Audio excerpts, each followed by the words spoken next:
DreamWorks Studios was originally founded in 1994 by Steven Spielberg, Jeffrey Katzenberg, and David Geffen. They created movies like Saving Private Ryan, Almost Famous, and Castaway. In fall of 2004, the animation part of the studio was spun off into a publicly traded company called DreamWorks Animation, with Jeffrey Katzenberg as the CEO. It was both before and after this spin-off that DreamWorks made some of their best, meaningful animated films. After countless attempts at escaping a Yorkshire chicken farm, Ginger and the rest of the chickens meet the rooster, who flew into the coop and agrees to teach the chickens to fly. Chicken Run is filled with comedy, suspense, and a heartwarming story. Many people relate this movie to the popular Wallace and Gromit series for the unique use of claymation. In a quest to get his swamp back, Shrek travels to a tall tower guarded by a fiery dragon to rescue Princess Fiona so that he can deliver her to Lord Farquaad and they can all live happily ever after. However, it turns out that Fiona does just as much rescuing as Shrek, all with the help of their noble steed, Donkey. Oscar, a small fish in a big reef, has big dreams to be on top. In order to get himself out of trouble, he gets himself into more trouble with some little white lies. This results in him being tied up outside of the reef where he meets Lenny, a vegetarian shark. During this scene, his brother, Frankie, gets killed by an anchor. Upon hearing the commotion, the two Jamaican jellyfish henchmen show up and thinks Oscar was the one to kill the shark. This rumor spreads and soon becomes the spiraling downfall in Oscar's life. But like most DreamWorks animated movies, there's a happy ending. There was one movie reference evident in Shark Tale. Since the sharks are supposed to be the most feared, they're the whole Corleone family. If you couldn't tell, this movie used The Godfather to set up the shark side of this film. Instead of Lenny and Frankie's father being called Don Vito, his name is Don Lito. One of the sons gets killed, the oldest in The Godfather gets killed also. The little shrimp for earlier in the film comes back to get revenge on Don Lito and says a Scarface reference, which would be, "Say hello to my little friend." There is also a reference to Indiana Jones and Chicken Run when Ginger and Rocky are in the pie machine. Ginger loses her hat, and as she's going to grab it, the wall is about to close, but at the last minute, she gets the hat, just like Indiana Jones does in the movies.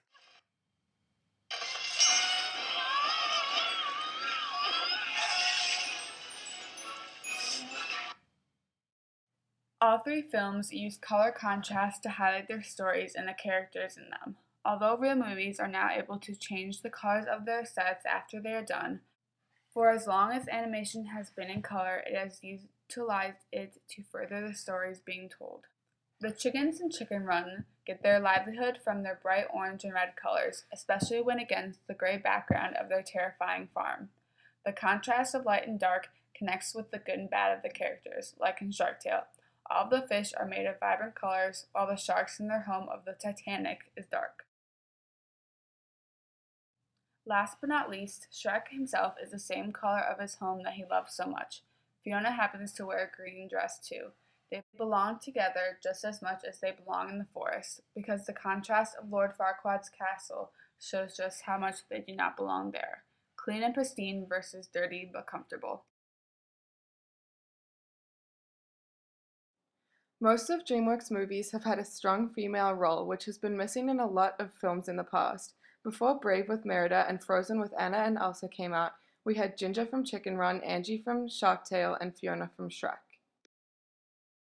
When princesses are stuck chasing after their prince, Ginger saves all of her friends from death. Although none of the other female friends are as strong as her, by the end of the movie they all gain a voice and a part of the group that gets the chickens free. You know what the problem is? The fences aren't just round the farm, they're up here, in your heads. There's a better place out there, somewhere beyond that hill, and well, it has wide open spaces and lots of trees and grass. Can you imagine that? Cool, green grass. All feeds us. We feed ourselves. Well, where's the farm? There is no farm. Then where does the farmer live? There is no farmer, Babs. Is he on holiday? He isn't anywhere. Don't you get it? There's no morning egg count, no farmers, no dogs and coops and keys, and no fences. In all my life, I've never heard such a fantastic Load of tripe! Oh, face the facts, ducks. The chances of us getting out of here are 1,000,000 to 1. Then there's still a chance.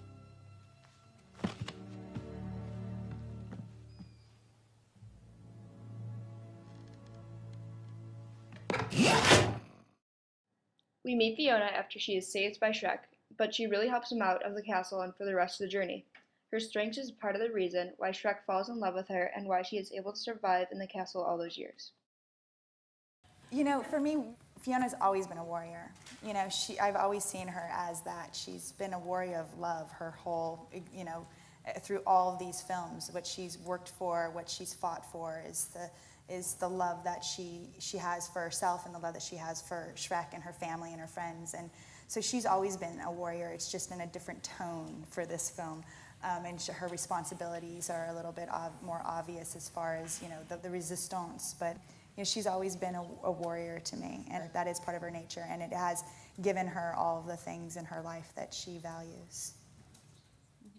In the following clip, Fiona, Shrek, and Donkey are on their quest back to Lord Farquaad as they run into some trouble. In most movies, Shrek would be the one to save the day, but because he is the male. Although he attempts to get rid of Robin Hood, Fiona really takes charge to end the dispute.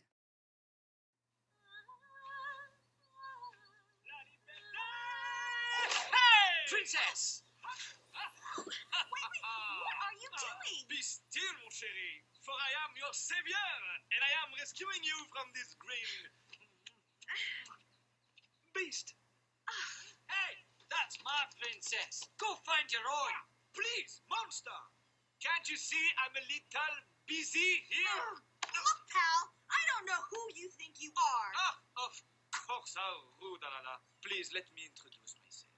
Oh, merry man!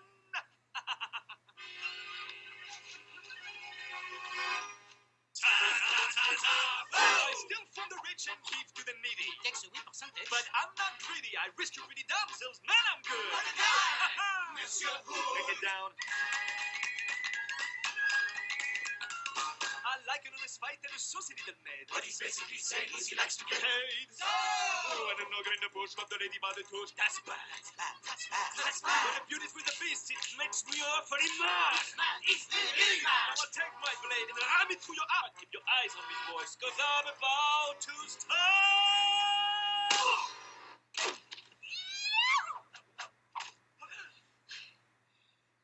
Man, that was annoying. Oh, you little...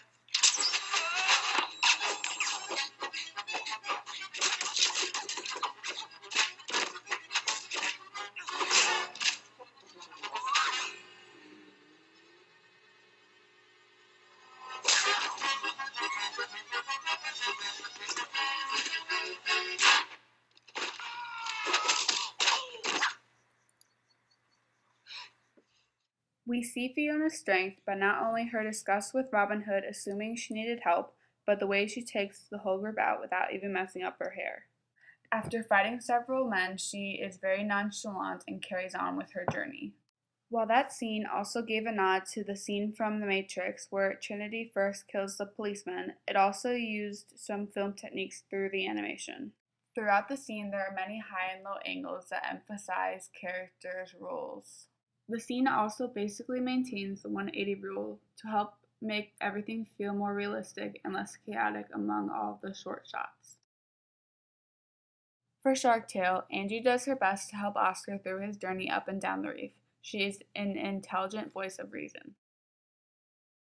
Although the femme fatale character is technically the bad guy, it still reinforces the notion that a girl does not need to depend on a man.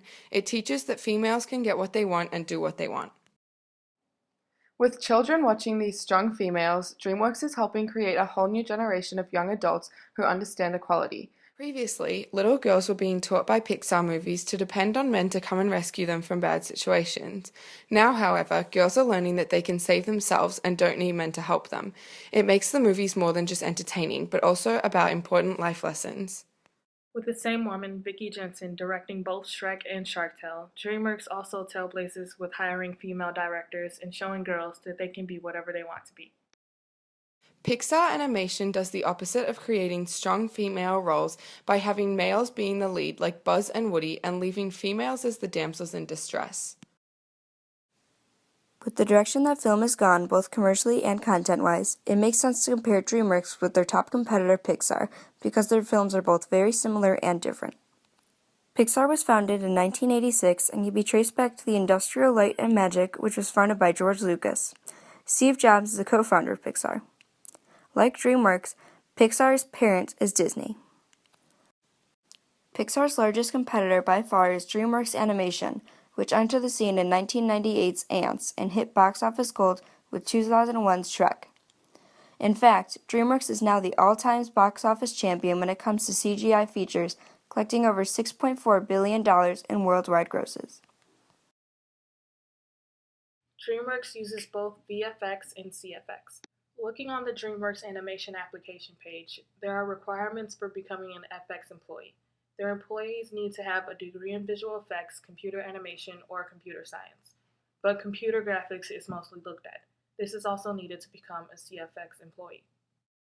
So, DreamWorks helps provide people who may have lost jobs from other companies, going off businesses, or moving locations. DreamWorks is both an innovative and inspiring company, and we are excited to see where its stories and film qualities will go in the future. I thought love was only true in